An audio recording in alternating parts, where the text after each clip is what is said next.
Selain handphone di tangan, ada satu benda yang susah lepas dari hidup kita. Tiap hari dipakai buat bungkus gorengan, sedotan minuman, atau jadi bagian benda-benda lainnya di sekitar kita. Dialah plastik. Benda ringan yang karena kuat dan praktisnya bikin disukain sama banyak orang.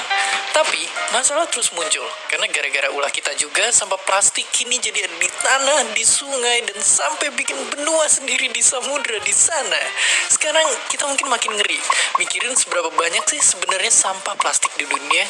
Dan sebahaya apakah mereka? Assalamualaikum warahmatullahi wabarakatuh. Hello guys, back to my channel, okay?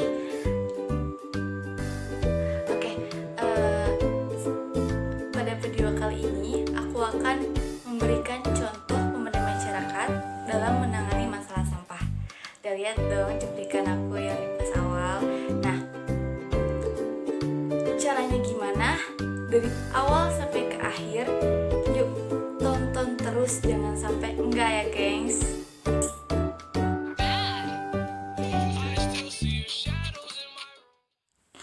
Halo guys, ini adalah desa aku, namanya Desa Padamulia, terletak di Kecamatan Maleber, Kabupaten Kuningan, Provinsi Jawa Barat. Bisa dilihat secara geografis luas wilayah, batas wilayahnya ya gengs. Nah, kenapa aku memilih desa aku sendiri? Karena sesuai sama tugasnya ya. Jadi di video awal itu aku udah mengupload tentang rencana pemberdayaan masyarakat untuk desa aku. Nah, sekarang kita kenal dulu ya sama desa aku. Ini sebenarnya udah aku upload dan aku ambil ulang di YouTube aku. Bisa kalian cek di YouTube aku ya.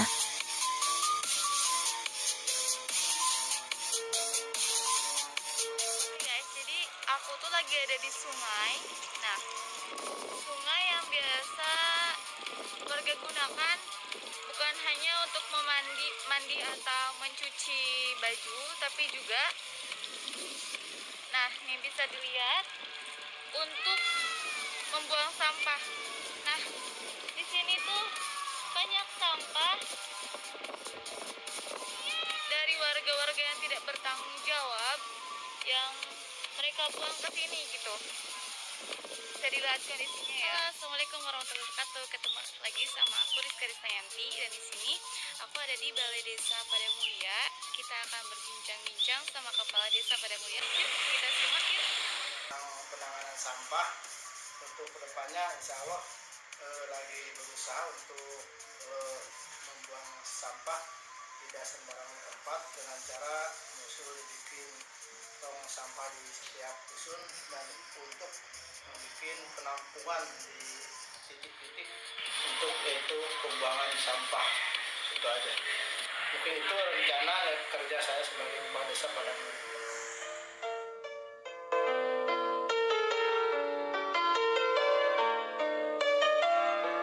Tujuan dari penanganan masalah sampah tersebut adalah better environment atau perbaikan lingkungan. Karena pemberdayaan masyarakat yang dilakukan terkait dengan lingkungan agar lingkungan menjadi sehat dan terawat dan terhindar dari masalah sampah seperti banjir. Tahap pemberdayaan masyarakat yang pertama yaitu ada persiapan.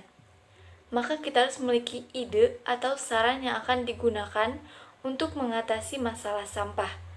Kemudian, kita juga meminta bantuan kepada tokoh masyarakat atau pejabat desa setempat agar proses pemberdayaan berjalan lancar.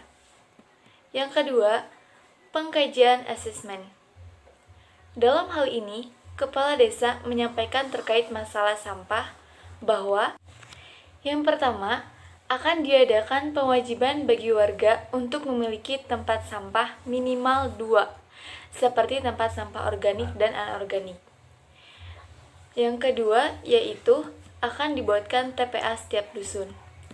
Namun, dalam hal ini tidak cukup untuk mengatasi masalah sampah, karena semakin hari sampah akan semakin banyak, maka ada beberapa pilihan penyelesaian seperti yang pertama, diadakan bank sampah. Lagi pula, selain buang ke tempat sampah biasa, sekarang kita harus mulai memilah sampah kita sendiri dan ngumpulin itu ke bank sampah terdekat. Karena nyatanya, sekarang sampah bisa jadi emas. Caranya gampang, tinggal bawa sampah kalian yang udah dipilah ke bank sampah terdekat. Kasih ke petugasnya, terus ditimbang dan dihitung, dan jadilah.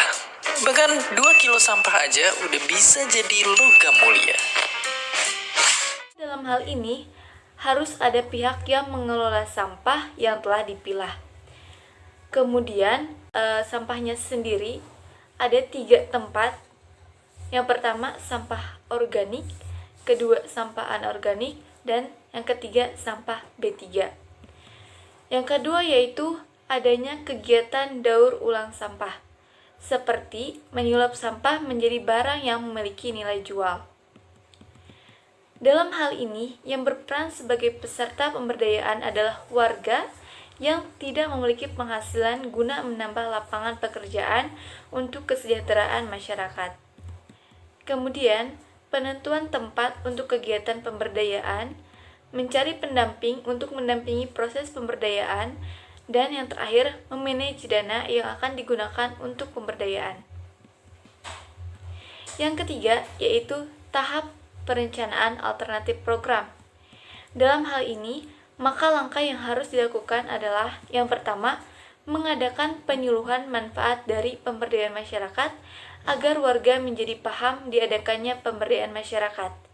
Yang kedua, mengadakan pelatihan untuk mengasah kemampuan dan potensi. Yang keempat yaitu tahap pemformalisasi rencana aksi.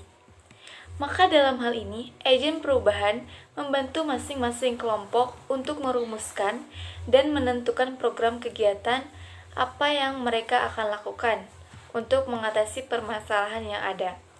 Di samping itu juga, petugas membantu memformalisasikan gagasan mereka ke dalam bentuk tertulis, terutama bila ada kaitannya dengan pembuatan proposal kepada penyandang dana.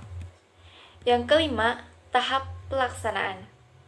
Dalam hal ini, semua yang telah direncanakan dan diusahakan direalisasikan, karena merupakan puncak dari pemberdayaan masyarakat. Yang terakhir, ada evaluasi.